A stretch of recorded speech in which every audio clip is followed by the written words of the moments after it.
Aku adalah seorang TKW yang menikah dengan 4 pria Arab sekaligus karena mereka semua memperebutkanku. Aku meninggalkan suamiku di Indonesia demi harapan hidup lebih baik. Tapi nyatanya, aku menyesali segalanya di malam pertama. Semoga yang like dan subscribe selalu diberikan rezeki. Mari kita mulai ceritanya.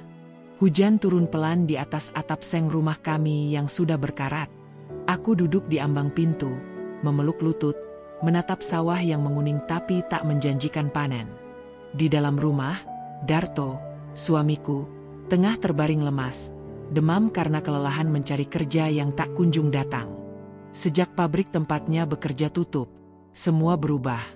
Beras tinggal 1 cupak, dan utang di warung makin menumpuk. Aku tahu, jika aku tidak mengambil keputusan sekarang, kami akan tenggelam dalam kemiskinan yang lebih dalam dari sebelumnya. Ibu menyodorkan brosur agen TKW seperti menyerahkan kunci untuk keluar dari neraka. Arab, Rani, gajinya besar, bisa bantu Darto, bisa bangun rumah, bisa lunasi semua utang. Ucapannya menggema di kepalaku. Aku tahu niatnya baik, tapi kenapa rasanya seperti ditawari jalan yang tak pernah bisa aku putar balik? Aku tatap wajahnya yang lelah. Mata yang dulu tajam kini selalu terlihat cemas. Di balik harapannya, ada ketakutan bahwa aku akan pergi dan tak bisa kembali seperti semula. Darto menatapku diam saat aku mengutarakan niatku. Tak ada amarah, tak ada tangisan, hanya pandangan yang membuat dadaku sesak. Kalau itu bisa bikin kamu bahagia dan kita hidup layak, aku ikhlas, katanya. Tapi aku tahu, itu bukan keikhlasan. Itu keputusasaan. Itu cinta yang sudah kalah oleh kenyataan. Aku ingin memeluknya dan membatalkan semua ini, tapi aku terlalu pengecut untuk tetap tinggal dan menanggung derita ini bersamanya. Malam terakhir kami, angin seperti ikut menangis. Kami tidak bicara banyak. Ia mengusap rambutku sebelum tidur, seperti malam-malam biasa, tapi kali ini tangannya sedikit gemetar. Aku ingin waktu berhenti di situ. Di antara kasur tipis dan lampu temaram. Di antara kesederhanaan yang walau menyakitkan, terasa nyata. Tapi besok pagi, aku harus pergi. Dan aku tahu, tak akan ada lagi malam yang sama. Pagi itu, aku berpamitan pada langit yang muram. 1 koper kecil, 1 pasang sepatu pinjaman, dan segenggam doa dari ibu dan bapak. Darto tidak mengantarku. Ia hanya berdiri di depan rumah, menatapku dari kejauhan.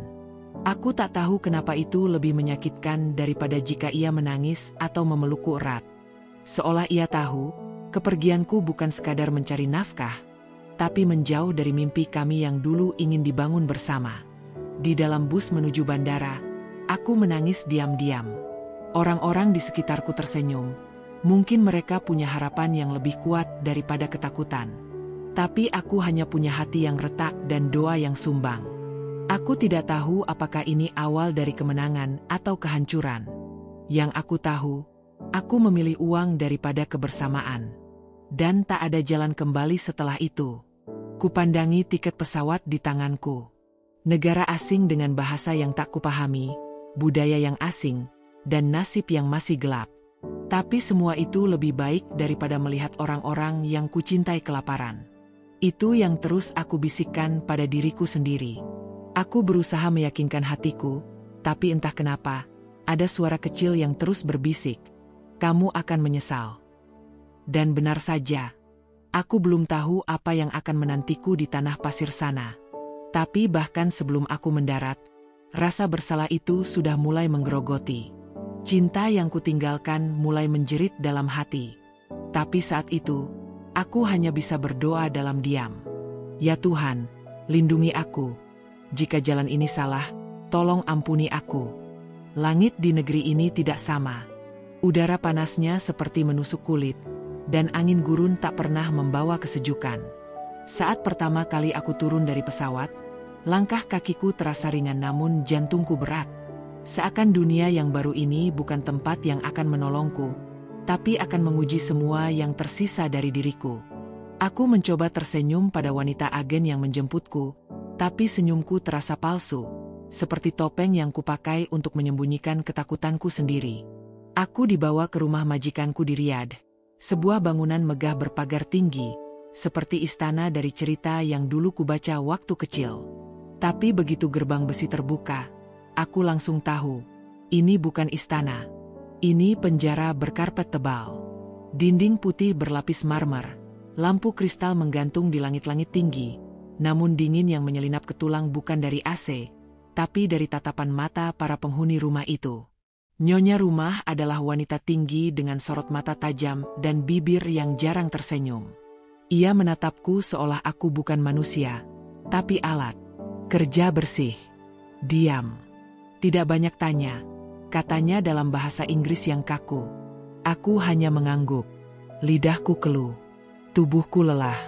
Tapi lebih dari itu, hatiku terasa hilang arah. Hari-hari berikutnya, aku mulai paham aturan di rumah itu. Bangun sebelum matahari, tidur setelah semua tertidur. Makan sisa, minum sembunyi-sembunyi. Tak ada waktu istirahat kecuali saat malam sudah larut. Tanganku penuh luka kecil karena deterjen dan pembersih yang terlalu keras. Tapi aku diam. Aku harus kuat. Aku harus tahan. Demi keluarga, demi Darto, demi alasan yang kini mulai terasa kabur. Di rumah itu, aku pertama kali bertemu dengan Zayed, anak tertua tuan rumah. Tatapannya dalam, tapi tak pernah benar-benar melihatku sebagai manusia. Lalu ada Yusuf, saudara sepupunya yang sering datang berkunjung, membawa parfum mahal dan mobil mewah. Setelah itu muncul Khalid, teman bisnis keluarga yang suka datang malam-malam dan melemparkan candaan yang membuatku tidak nyaman. Dan terakhir Fahd, adik ipar nyonya rumah, yang tampak paling sopan, tapi pandangannya selalu membuat dadaku tak tenang. Awalnya aku pikir mereka hanya sekadar lewat. Tapi seiring waktu, satu persatu mulai memperhatikanku dengan cara yang tidak biasa. Zayed suka berdiri di dekat dapur, pura-pura bertanya soal kopi. Yusuf sering menyelipkan permen atau uang kecil di meja tempat aku bersih-bersih. Khalid terang-terangan menggoda, sementara Fahd hanya diam, tapi selalu muncul di tempat aku berada. Mereka semua memandangku seperti sesuatu yang ingin dimiliki. Aku takut, tapi aku juga bingung. Sebagian kecil dari diriku merasa dianggap. Di tengah rasa lelah dan keterasingan, perhatian mereka seperti oase di padang gurun. Tapi itu hanya sesaat. Sebab setelah mereka pergi, yang tersisa hanyalah sunyi dan rasa bersalah. Aku mulai bertanya-tanya, apakah ini jalan yang benar? Ataukah aku sedang berjalan menuju jurang yang lebih dalam dari kemiskinan? Satu malam, saat aku sedang mencuci piring, Yusuf mendekat dan berkata, "Kamu cantik. Jangan terus-menerus jadi pembantu. Kalau kamu milikku, kamu akan hidup seperti putri." Kata-katanya membuatku membeku. Bukan karena tersentuh, tapi karena sadar. Aku sedang diperhatikan bukan karena siapa aku, tapi karena apa yang mereka lihat dari luar. Malam itu aku menangis di kamar kecil yang disediakan untukku. Tidak ada tempat untuk berkeluh kesah. Tidak ada pelukan Darto. Tidak ada suara ibu yang menenangkan. Hanya diriku, sendirian, di negeri asing yang tak peduli dengan hatiku. Rumah itu besar, luas, mewah, tapi hatiku mengecil setiap hari. Semakin hari, aku mulai merasa bukan sedang bekerja untuk hidup, tapi sedang mengorbankan hidupku sendiri untuk sekadar bertahan. Dan saat itulah, aku mulai sadar. Keputusan yang kuambil di bawah langit mendung itu bukan sekadar keberangkatan. Itu adalah awal dari hilangnya bagian terbesar dari diriku sendiri. Setiap langkah kakiku mulai terasa seperti diawasi. Aku tak lagi bisa bekerja dengan tenang. Saat menyapu lorong, aku bisa merasakan mata Zayed dari lantai atas menatapku tajam, seolah aku bagian dari benda yang bisa dia miliki kapan saja. Yusuf sering sengaja menunggu aku sendirian di dapur, menawarkan makanan mahal yang bahkan tak berani kusentuh. Khalid makin berani, terkadang bicara terlalu dekat, suaranya berat dan nadanya seperti perintah. Dan Fahd, meski tak banyak bicara, selalu hadir dalam diam, membuat jantungku tak tenang tiap kali bertemu mata dengannya. Perhatian mereka bukan perhatian yang menenangkan, bukan perlindungan, tapi lebih seperti bayangan gelap yang mengikutiku kemanapun aku pergi. Di depan nyonya rumah, mereka tetap berlaku biasa saja, seolah aku tak berarti. Tapi saat hanya ada aku dan mereka, sikap mereka berubah, dan di balik sikap sopan atau candaan ringan itu, aku tahu mereka sedang saling berlomba menjadi yang pertama menguasai hatiku, atau mungkin tubuhku. Pernah suatu sore, saat aku sedang mengganti air vas bunga di ruang tamu, Yusuf duduk di sofa, memandangku dengan senyum tipis. "Kamu terlalu cantik untuk hidup seperti ini," katanya. Aku pura-pura tidak mendengar, tapi jantungku berdetak kencang. Aku takut.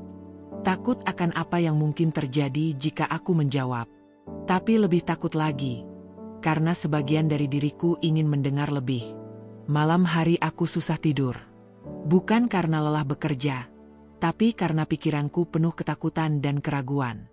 Aku mulai bertanya pada diri sendiri, apakah ini hukuman karena meninggalkan Darto? Atau ini ujian karena aku memilih uang daripada cinta? Tapi tak ada jawaban. Hanya rasa sepi yang menusuk seperti angin malam di balik jendela sempit kamar pembantu. Keesokan harinya, aku dipanggil nyonya rumah. Wajahnya lebih dingin dari biasanya. "Ada yang melamar kamu," katanya singkat. Aku terdiam. Bukan satu, tapi 4 orang. Mereka semua bilang ingin menjadikanmu istri. Aku merasa tubuhku lumpuh seketika. Dunia seperti berhenti. 4? Mereka berempat? Katanya. Keempat pria itu berselisih hebat hingga akhirnya datang pada nyonya rumah, menawarkan pernikahan dengan cara yang tak lazim. Daripada terus bertengkar, mereka memutuskan untuk menikahimu bersama-sama. Suaranya terdengar datar, tapi ada nada heran dan tidak setuju di sana. Aku tidak tahu apakah aku harus tertawa atau menangis. Ini seperti kisah yang terlalu aneh bahkan untuk mimpi buruk sekalipun.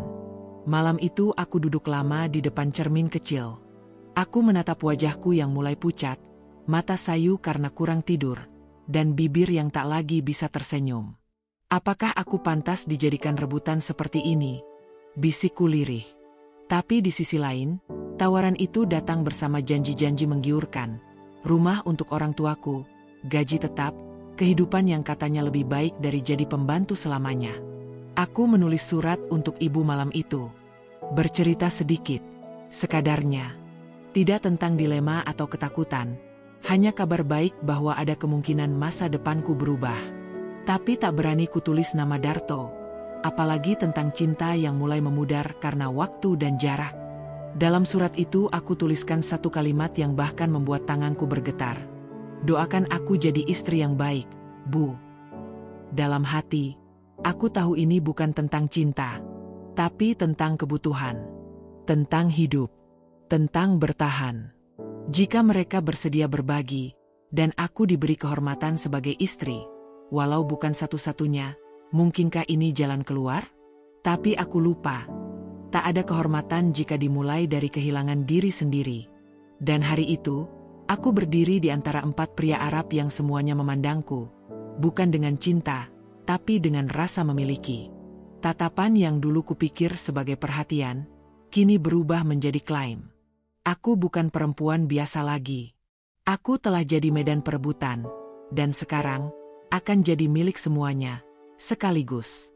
Aku masih belum percaya, bahkan saat mereka berdiri di depanku, Zayed, Yusuf, Khalid, dan Fahd, masing-masing dengan wajah penuh tekad, seolah sedang berlomba menutupi fakta bahwa mereka telah kehilangan akal.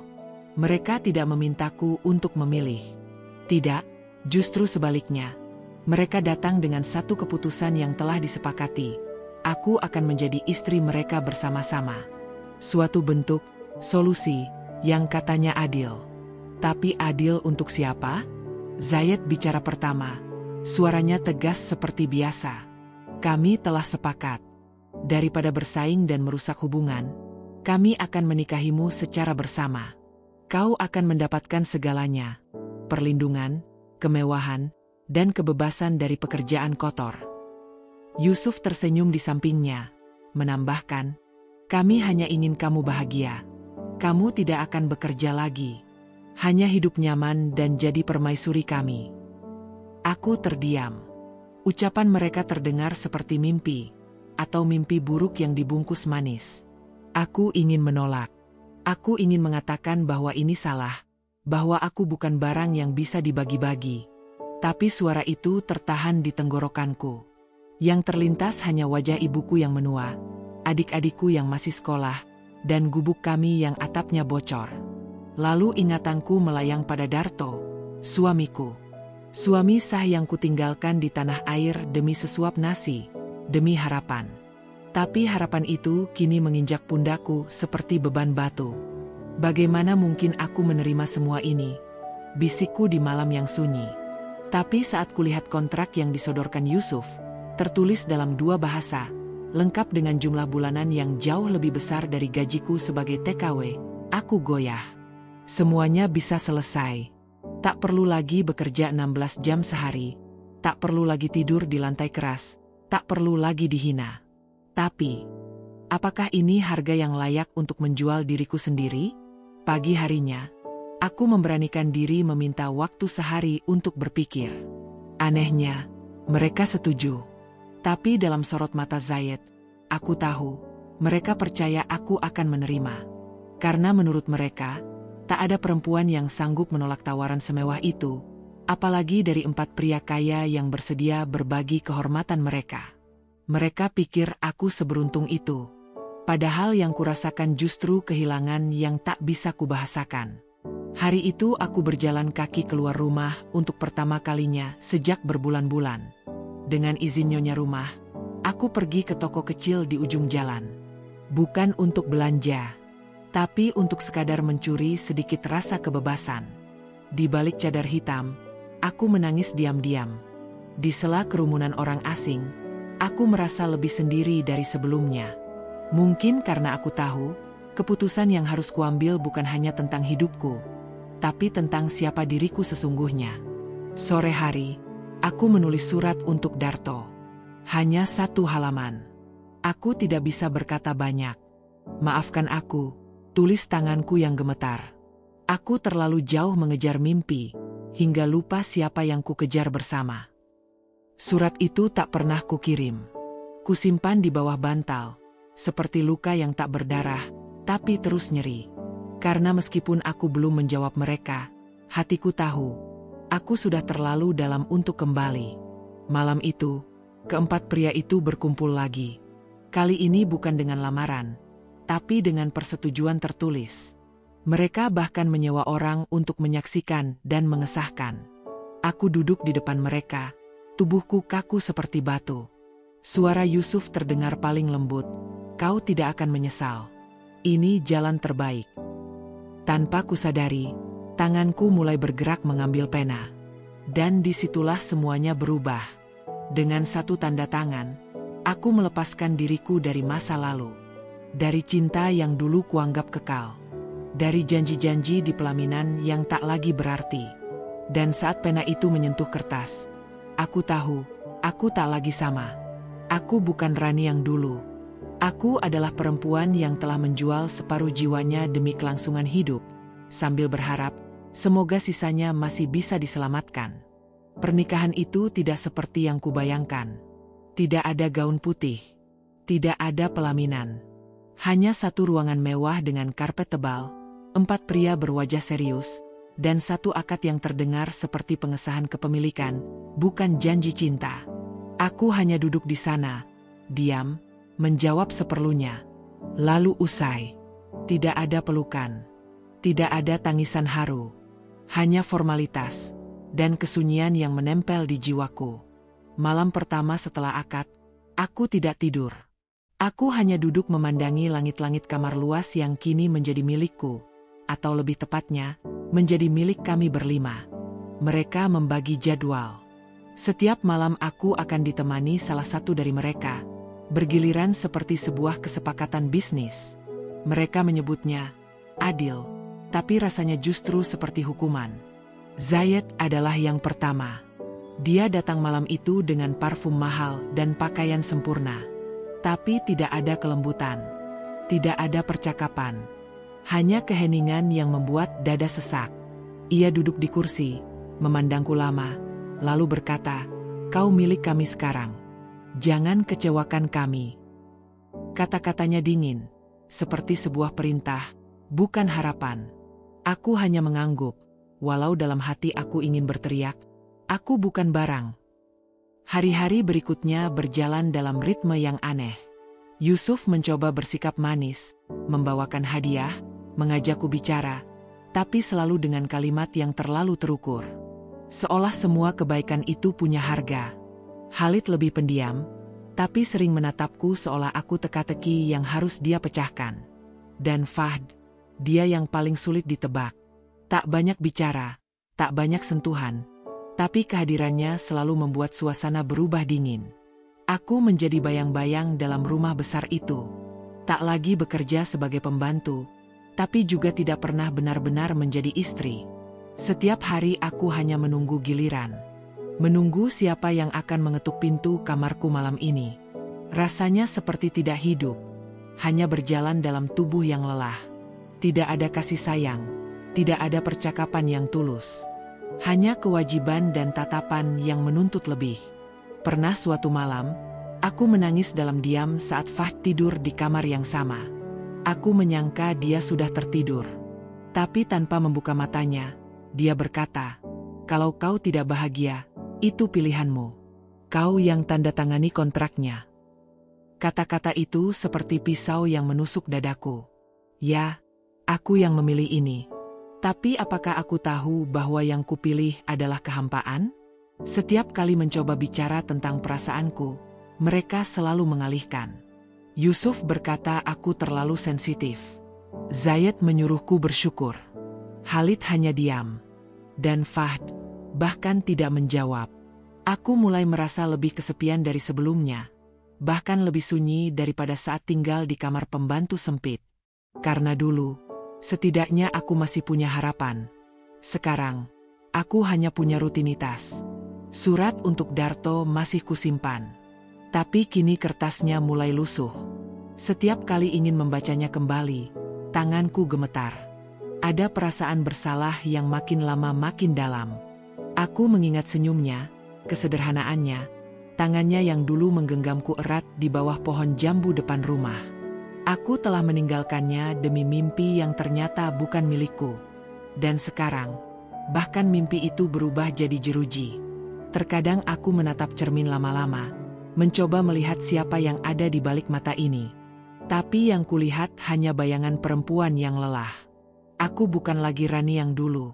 Aku bukan siapa-siapa. Hanya seorang perempuan yang terperangkap dalam kesepakatan 4 pria, yang masing-masing merasa memiliki, tapi tak satu pun benar-benar mencintai. Dan dalam sunyi malam yang panjang itu, aku sadar, hidup yang kupilih bukanlah hidup. Ini hanya sisa-sisa mimpi yang terpaksa kujalani, dengan wajah tersenyum palsu, dan hati yang mulai mati perlahan. Semakin lama aku tinggal di rumah megah itu, semakin kurasakan, bukan hanya tubuhku yang lelah, tapi jiwaku mulai retak. Mewahnya ruangan, kasur empuk, makanan lezat, semua itu ternyata tak sanggup menutupi rasa hampa yang menggerogoti perlahan. Aku seperti boneka yang diletakkan di tengah panggung, cantik dari luar, tapi kosong di dalam. Pagi-pagi aku bangun dengan senyum palsu, menyapa siapapun yang kutemui. Tapi dalam hati aku bertanya, siapa sebenarnya diriku sekarang? Bukan istri dalam arti yang utuh. Bukan pula pembantu, walau hatiku merasa tak jauh beda. Aku hanya seseorang yang hadir di waktu tertentu, untuk menyenangkan siapa yang sedang dapat giliran. Hati kecilku menjerit, tapi tak ada yang mendengarkan. Hari itu Zayed pulang dalam keadaan marah. Ia melempar ponselnya ke meja kaca hingga retak, lalu memarahiku karena tidak menyambutnya dengan senyum. Aku hanya diam. Aku tahu tak ada gunanya membela diri. Semua alasan akan terdengar seperti pembangkangan. Bahkan napasku sendiri mulai terdengar seperti kesalahan. Aku hanya menunduk, menahan air mata yang terasa semakin akrab. Di malam hari, aku mencoba bicara pada Yusuf. Kukira, dari keempatnya, dia yang paling mungkin mengerti. Aku merasa kesepian, bisikku. Tapi dia hanya tertawa kecil dan berkata, "Kesepian? Kau tinggal di istana, Rani. Banyak wanita di luar sana ingin berada di posisimu." Aku terdiam. Ingin ku jawab bahwa istana tak selalu indah jika penghuninya kehilangan makna hidup. Tapi aku tahu, dia tak ingin mendengar jawaban itu. Khalid semakin jarang bicara. Ia seperti mulai bosan. Ia hanya datang, duduk, kadang tidur tanpa sepatah kata. Seperti aku hanya benda yang mengisi ruangan. Sementara Fahd, dinginnya semakin menusuk. Aku tahu dia tak menyukaiku sejak awal. Tapi setidaknya dulu dia diam. Kini, ia mulai bersikap sinis. "Kau mulai menunjukkan wajah aslimu," katanya satu malam. Aku tidak tahu maksudnya. Tapi kata-kata itu menggantung di kepalaku. Menyakitkan meski tak ku tahu mengapa. Aku mulai bermimpi tentang kampung halaman. Tentang suara hujan di atap seng, aroma dapur ibu, dan suara adikku yang memanggilku dari jauh. Tapi yang paling menyakitkan adalah saat wajah Darto muncul dalam mimpiku, menatapku dengan mata kecewa. "Kenapa kamu pergi?" katanya pelan. Aku terbangun dengan air mata basah. Kupeluk bantal sekuat mungkin, seakan bisa menghapus luka yang semakin menganga. Surat yang kutulis untuk Darto kini kusimpan dalam kotak kecil bersama sehelai kain batik yang kubawa dari tanah air. Setiap kali aku menyentuhnya, rasanya seperti menyentuh luka lama yang tak kunjung sembuh. Aku ingin pulang. Tapi kemana? Ke pelukan siapa? Aku telah mengkhianati kepercayaannya. Dan yang lebih buruk, aku telah mengkhianati diriku sendiri. Suatu sore, aku melihat keempat pria itu tertawa bersama di ruang tamu, membahas bisnis atau entah apa. Mereka terlihat begitu kompak, seolah tak pernah ada pertikaian. Tapi di mataku, mereka bukan penyelamatku seperti dulu aku percaya. Mereka adalah cermin dari keputusan tergelap dalam hidupku. Keputusan yang kuambil saat aku merasa tak punya pilihan. Dan sekarang, aku membayar harganya setiap hari. Malam itu, untuk pertama kalinya, aku bicara pada diriku sendiri di depan cermin. "Apa yang kau lakukan, Rani?" tanyaku dengan suara bergetar. "Ini bukan hidup yang kau inginkan." Cermin tidak menjawab. Tapi aku tahu, jawabannya sudah ada di dalam diriku. Dan aku mulai sadar, bahwa jika aku ingin hidup kembali, aku harus mencari jalan keluar, meski itu berarti harus meninggalkan segalanya. Karena mimpi yang kupikir akan menyelamatkanku, ternyata hanya ilusi. Dan ilusi itu kini mulai retak satu persatu, meninggalkan serpihan luka yang sulit kuperbaiki sendiri. Hari-hari mulai terasa lebih sunyi dari biasanya. Bukan karena tak ada suara, melainkan karena hatiku sudah terlalu lelah untuk merespons apapun. Rumah ini tetap bising dengan aktivitas para pria itu, tawa mereka, suara langkah di koridor marmer, denting sendok di meja makan besar. Tapi semuanya seperti gema kosong di telingaku. Aku hadir, tapi rasanya tak ada satupun yang menyadari keberadaanku benar-benar berarti. Pagi itu, saat aku membuka lemari tua di sudut kamar, tak sengaja aku menemukan kain batik yang dulu kubawa dari rumah. Aroma lemari kayu dan debu halus yang menempel di lipatan kain itu seperti membawa pulang semua kenangan. Tiba-tiba aku teringat ibu dan Darto. Dadaku sesak. Tangan ini bergetar saat menyentuhnya. Aku belum pernah menangis sekeras itu selama tinggal di rumah ini. Tapi pagi itu, aku benar-benar tak bisa menahan tangis. Aku duduk di lantai sambil memeluk kain itu erat-erat, membayangkan wajah suamiku di Indonesia yang mungkin masih menungguku, atau mungkin sudah berhenti menunggu. Aku ingat janji-janji yang kuucapkan sebelum berangkat. Hanya 2 tahun. Tuh, nanti kita punya rumah sendiri, kataku waktu itu. Dan sekarang, hampir 3 tahun berlalu, aku bahkan tak tahu apakah aku masih punya tempat untuk pulang. Pikiran tentang Darto makin sering menghantuiku. Setiap malam, sebelum tidur, aku membayangkan dia duduk di depan rumah, memandangi jalan setapak yang dulu biasa kulewati. Kadang aku membayangkan dia memegang foto kami, lalu menyimpannya di bawah bantal seperti aku menyimpan kain batik ini. Tapi jauh di dalam hatiku, aku tahu mungkin dia sudah menyerah. Mungkin dia sudah memilih melupakan. Ada malam ketika aku terbangun karena mimpi buruk. Dalam mimpiku, aku melihat Darto menangis. Ia duduk sendiri di pematang sawah, menunduk, lalu berkata, "Kenapa kamu pergi, Rani?" Aku bangun dengan dada sesak, tenggorokan kering, dan keringat dingin membasahi pelipis. Suara itu terus terngiang sepanjang malam, bahkan ketika aku sudah menyalakan lampu dan mencoba menenangkan diri. Aku mencoba menulis surat lagi, tapi tanganku berhenti di tengah kalimat pertama. Apa yang harus kukatakan? Bahwa aku sekarang menjadi istri dari 4 pria asing yang tidak pernah benar-benar mencintaiku? Bahwa aku memilih mereka karena harta, tapi kehilangan diriku sendiri? Tidak, aku tak sanggup menuliskannya. Bahkan kata-kata pun kini seperti musuh yang tak tahu harus berpihak kemana. Hari itu, Fahd masuk ke kamar tanpa mengetuk. Tatapannya dingin seperti biasa. Berhenti melamun. "Kau punya kewajiban," katanya tanpa ragu. Aku hanya menatapnya. Hampa. Kata-katanya membuatku sadar bahwa aku telah kehilangan kendali atas hidupku. Aku tak bisa melamun terlalu lama. Di rumah ini, bahkan hak untuk bersedih pun terasa dibatasi. Setelah ia pergi, aku memandang cermin lagi. Wajahku terlihat berbeda. Lebih tua. Lebih lelah. Tapi ada satu hal yang muncul di mataku hari itu. Keinginan untuk bertahan. Entah dari mana datangnya, tapi perlahan, ada suara kecil di dalam diriku yang berkata, "Kau masih bisa pulang. Kau masih bisa menebus semuanya." Itu adalah suara yang telah lama hilang, dan kini mulai kembali, meski lirih. Aku mulai berpikir tentang cara keluar. Bukan melarikan diri secara gegabah, tapi mempersiapkan semuanya dengan hati-hati. Aku tak bisa tinggal di sini selamanya, menunggu mereka bosan atau marah. Aku harus menemukan kekuatan untuk memilih diriku sendiri, untuk pertama kalinya dalam hidupku, setelah sekian lama menjadi milik orang lain. Karena di balik semua bayang-bayang masa lalu, ada satu cahaya kecil yang mulai menyala. Cahaya harapan. Cahaya tentang pulang. Tentang penebusan. Dan tentang menjadi manusia.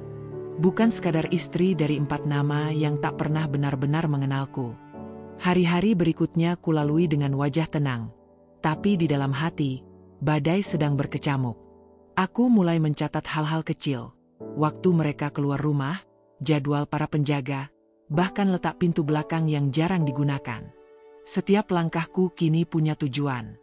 Bukan lagi sekadar bertahan, tapi mencari celah untuk keluar dari sangkar emas ini. Untuk pertama kalinya sejak lama, aku merasa punya arah. Setiap malam sebelum tidur, aku menyelipkan rencana kecil di bawah bantal, selembar kertas yang kutulis dengan tangan gemetar. Di sana tertulis, "Hari pulang." Entah kapan akan terlaksana, tapi hanya dengan menulisnya, aku merasa sedikit lebih kuat. Aku tahu, aku tak bisa terus seperti ini. Aku sudah terlalu lama menahan diri, terlalu sering berpura-pura baik-baik saja padahal di dalam, aku hampir hancur. Aku mulai mendekati salah satu pelayan rumah, Mariam, gadis muda dari Sudan yang selalu tersenyum padaku.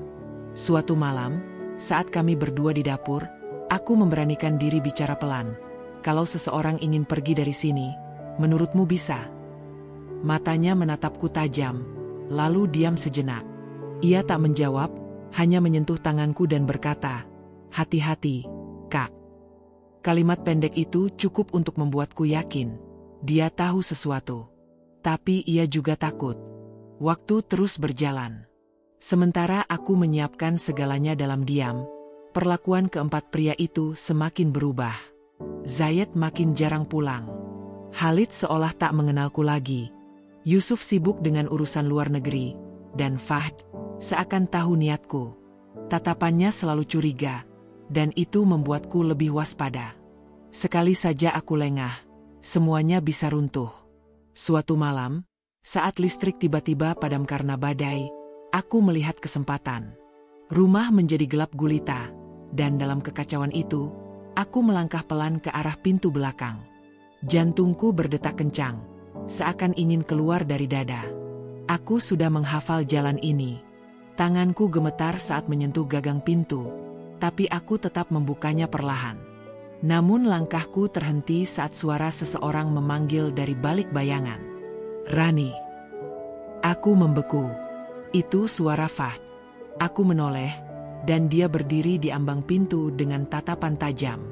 "Kau pikir kau bisa kabur begitu saja?" katanya. Aku tak menjawab. Bibirku terkunci, dan napasku tercekat. Dalam sekejap, semua rencana yang kubangun berbulan-bulan terasa rapuh seperti kertas basah.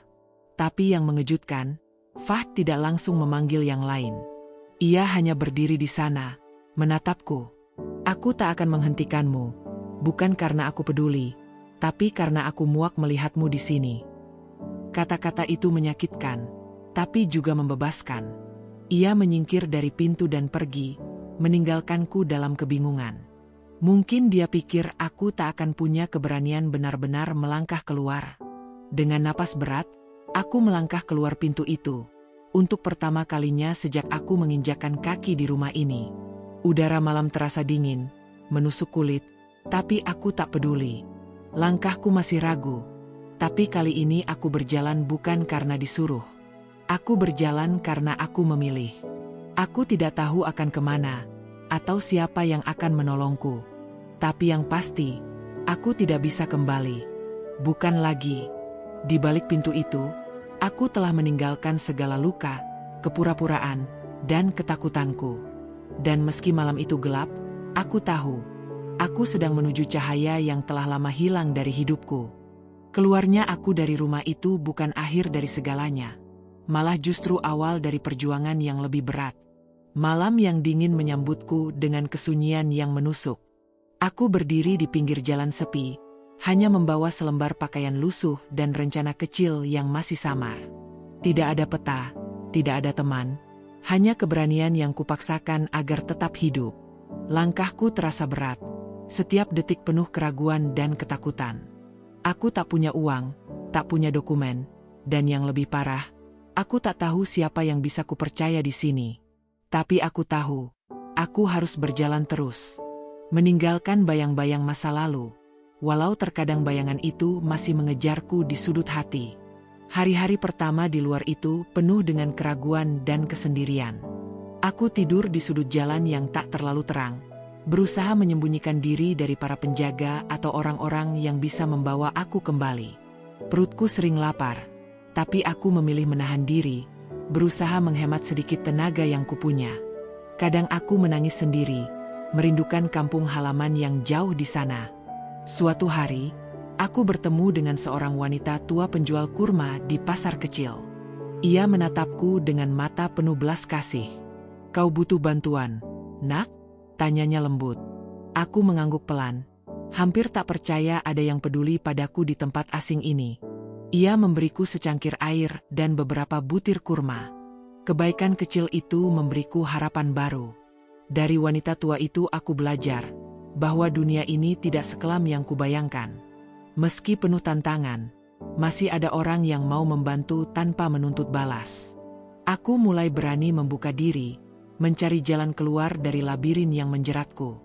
Namun, setiap langkah kecil itu terasa berat karena aku selalu dibayang-bayangi rasa bersalah pada Darto dan keluargaku.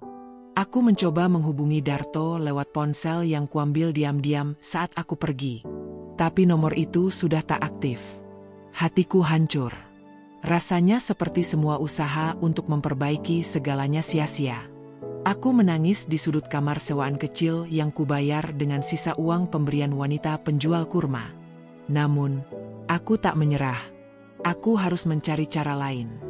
Pikiran tentang masa depan membuatku takut, tapi juga membakar semangatku. Aku berjanji pada diri sendiri, aku akan pulang ke Indonesia. Aku akan memperbaiki semuanya. Meskipun aku telah terluka dan tersesat, aku masih punya harga diri dan harapan. Aku bukan lagi wanita yang lari dari masalah, tapi wanita yang siap menghadapi kenyataan. Di tengah jalan yang panjang ini, aku belajar bahwa kekuatan bukan hanya tentang fisik, tapi juga tentang hati. Aku harus belajar memaafkan diri sendiri, menerima kesalahan, dan berani memulai dari nol. Itu sulit, Tapi aku tahu itu satu-satunya cara agar aku bisa hidup lagi, bukan sekadar bertahan. Malam itu, aku menulis lagi di buku catatanku yang kupunya. Kata-kata mengalir dengan deras, bercerita tentang penyesalan, tentang rasa sakit, tapi juga tentang harapan dan keberanian. Aku menulis untuk menyembuhkan diri, dan untuk membangun kembali mimpi yang pernah hancur. Aku yakin, jalan pulang akan panjang dan penuh rintangan. Tapi aku tak takut lagi, karena aku tahu, dalam kesunyian dan kesendirian ini, aku mulai menemukan kekuatan yang selama ini tersembunyi dalam diriku. Dan suatu hari nanti, aku akan berdiri di depan pintu rumah, bukan sebagai wanita yang lari, tapi sebagai perempuan yang pulang. Pulang ke kampung halaman setelah berbulan-bulan mengembara. Aku tidak seperti wanita yang dulu pergi. Tubuhku lelah, jiwa ini penuh luka, dan hatiku dipenuhi penyesalan yang dalam. Saat pesawat menyentuh tanah, aku menarik napas dalam-dalam, mencoba menahan segala rasa takut dan malu yang membuncah. Di bandara, aku berdiri menunggu seseorang. Bukan lagi dengan harapan yang tinggi, tapi dengan hati yang siap menerima apapun. Ketika Darto muncul, aku melihat sorot matanya yang berubah. Ada campuran kecewa, marah, tapi juga kehangatan yang pernah kurasa dulu. Aku tak tahu apakah dia siap memaafkanku, tapi aku tahu aku harus mencoba. Langkahku goyah saat mendekat. Darto, suaraku bergetar. Aku pulang. Aku ingin memperbaiki semuanya. Dia diam sejenak, lalu menggenggam tanganku erat. Rani, aku sudah lama menunggu. Tapi kamu harus tahu, tidak mudah melupakan. Kata-katanya menyakitkan, tapi aku tahu itu tulus. Hari-hari pertama di rumah terasa canggung.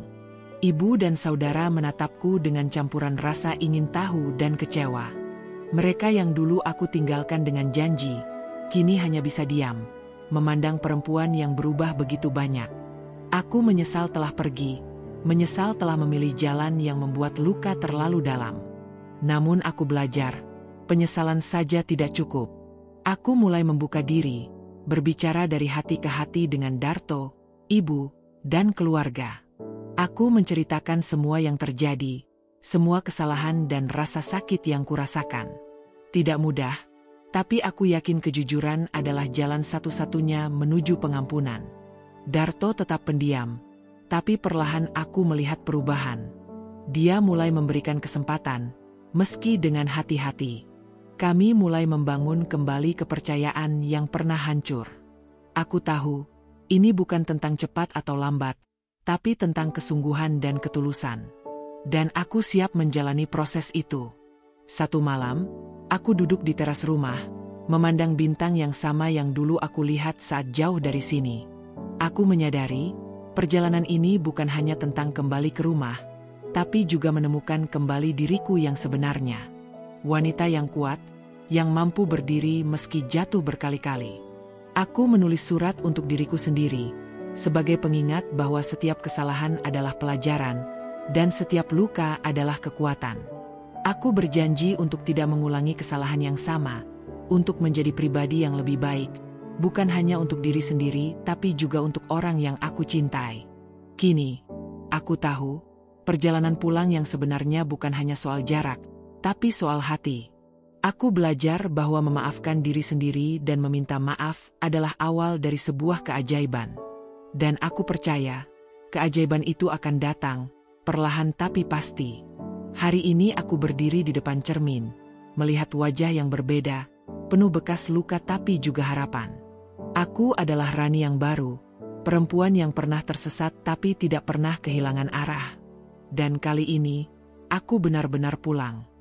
Kisah ini mengajarkan kita bahwa pilihan yang kita buat, apalagi yang didasarkan pada tekanan ekonomi dan harapan sesaat, bisa membawa konsekuensi yang sangat berat.